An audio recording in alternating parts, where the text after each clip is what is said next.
2025 সালের ফিনালিসিমায় ইউরো বিজয়ী স্পেনের মুখোমুখি হওয়ার কথা রয়েছে কোপা আমেরিকা চ্যাম্পিয়ন আর্জেন্টিনার।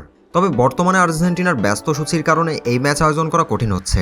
ফিনালিসিমার দিন ও ভ্যানু এখনও ঠিক করা হয়নি। তবে বিশ্বকাপ বাছাই পর্বের ম্যাচ ও ক্লাব ফুটবলের ব্যস্ততার মধ্যে এই ম্যাচ আয়োজন নিয়ে সন্দেহ প্রকাশ করেছেন স্ক্যালোনি।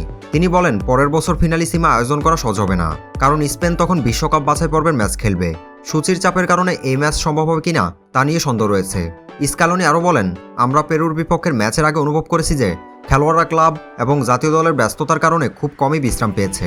জুন থেকে আমরা অনেক ম্যাচ খেলেছি, যা খেলোয়াড়দের উপর বড় প্রভাব ফেলেছে। ম্যাচটি কবে এবং কোথায় হবে তা এখনও নিশ্চিত নয়। এমনকি এটি 2026 সাল পর্যন্ত পিছিয়ে যেতে পারে বলে গুঞ্জন রয়েছে। সেই বছর কানাডা, মেক্সিকো ও যুক্তরাষ্ট্রে বিশ্বকাপ অনুষ্ঠিত হবে এবং ফিনালিসিমার জন্য নিউ ইয়র্ককে সম্ভাব্য ভেন্যু হিসেবে ভাবা হচ্ছে। ফুটবল প্রেমীরা ফিনালিসিমায় লিওনেল মেসি ও লামিন ইয়ামালের সম্ভাব্য দ্বৈরথ দেখার অপেক্ষা থাকলেও সূচির চাপ এবং আয়োজন সংক্রান্ত জটিলতায় ম্যাচটির ভবিষ্যৎ নিয়ে প্রশ্ন তুলছে। এখন দেখতে হবে কিভাবে এই ম্যাচ আয়োজনের জন্য উপযুক্ত সমাধান খুঁজে পাওয়া যায়। তবে 2025 সালে ম্যাচটি মাঠে না গড়ালেও 2026 সালে দেখা যাবে আর্জেন্টিনা বনাম স্পেনের ফিনালিসিমা ট্রফির লড়াই।